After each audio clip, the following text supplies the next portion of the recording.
নমস্কাৰ বন্ধু বান্ধৱীসকল, জিকে ৱৰ্ল্ডৰ নতুন এটা ভিডিঅ'লৈ আপোনালোকক স্বাগতম। আজি আমি আপোনালোকৰ বাবে লৈ আহিছোঁ APSCৰ লগতে ADREৰ প্ৰিভিয়াছ ইয়াৰৰ কিছুমান ইম্পৰ্টেণ্ট MCQ কুৱেশ্যন। গতিকে পলম নকৰি ভিডিঅ'টো আৰম্ভ কৰোঁ বলক। আজিৰ 1 নম্বৰ প্ৰশ্নটো হ'ল, হিমা দাসে কোনবিধ খেলত অংশগ্ৰহণ কৰিছিল?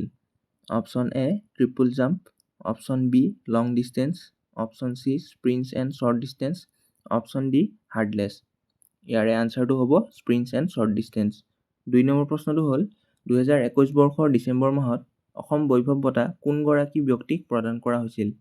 Option A Jitendra Nath Goswami, option B Ratan Tata, option C Ratan Shyam, option D Amalprabha Das. ইয়াৰে আনচাৰটো হ'ব ৰতন টাটা। 3 নম্বৰ প্ৰশ্নটো হ'ল, কোনগৰাকী ব্যক্তিৰ জন্মদিনত অভিৰুচি ক্ৰীড়া দিৱস পালন কৰা হয়? Option A Bhogeswar Barua, option B Monalisa Barua, option C Hima Das, option D Radha Gobinda Barua. ইয়াৰে আনচাৰটো হ'ব ভোগেশ্বৰ বৰুৱা। 4 নম্বৰ প্ৰশ্নটো হ'ল, কাৰ ৰাজত্বকালত ৰংঘৰ নিৰ্মাণ কৰা হৈছিল? Option A Swargadeo Rudrasingha, option B Swargadeo Sivasingha, option C Swargadeo Rajeswar Singha, option D Swargadeo Pramatta Singha. ইয়াৰে আনচাৰটো হ'ব স্বৰ্গদেউ প্ৰমত্ত সিংহ। 5 নম্বৰ প্ৰশ্নটো হ'ল, ইণ্ডিয়ান চিভিল ছাৰ্ভিচ পৰীক্ষাত উত্তীৰ্ণ হোৱা অসমৰ প্ৰথমগৰাকী ব্যক্তি কোন আছিল? Option A Jamsanga Nampuri, option B Anandaram Baruah, option C Hemchandra Baruah, option D Prabhati Prasad Baruah. ইয়াৰে আনচাৰটো হ'ব আনন্দৰাম বৰুৱা। 6 নম্বৰ প্ৰশ্নটো হ'ল, কোন দুখন নগৰৰ মাজত নৰনাৰায়ণ সেতু অৱস্থিত? Option A Tezpur and Koliabor, option B Nagaon and Jorhat, option C Jogighopa and Pancharatna, option D Dibrugarh and Dhemaji. ইয়াৰে আনচাৰটো হ'ব যোগীঘোপা এণ্ড পঞ্চৰত্ন। 7 নম্বৰ প্ৰশ্নটো হ'ল, আহোম ৰাজ্যৰ শেষ ৰজাজন কোন আছিল?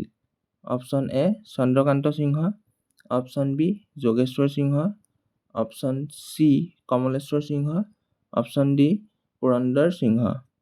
ইয়াৰে আনচাৰটো হ'ব পুৰন্দৰ সিংহ। 8 নম্বৰ প্ৰশ্নটো হ'ল, লক্ষ্মীনাথ বেজবৰুৱাৰ কবিতা ঔ মোৰ আপোনাৰ দেশ প্ৰথমে ক'ত প্ৰকাশিত হৈছিল?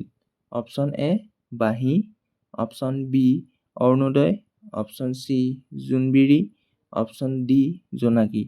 ইয়াৰে আনচাৰটো হ'ব বাঁহী।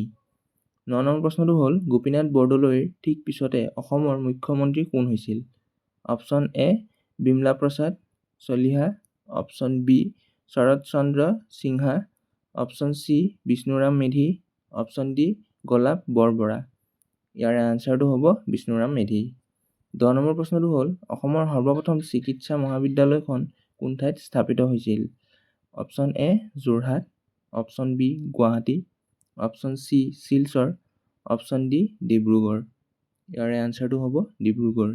গতিকে আজিলৈ ইমানেই বন্ধু বান্ধৱীসকল। যদি ভিডিঅ'টো চাই ভাল পাইছে, লাইক কৰিব, শ্বেয়াৰ কৰিব, কমেণ্ট কৰিব আৰু ছাবস্ক্ৰাইব কৰিবলৈ নাপাহৰিব। Thank U.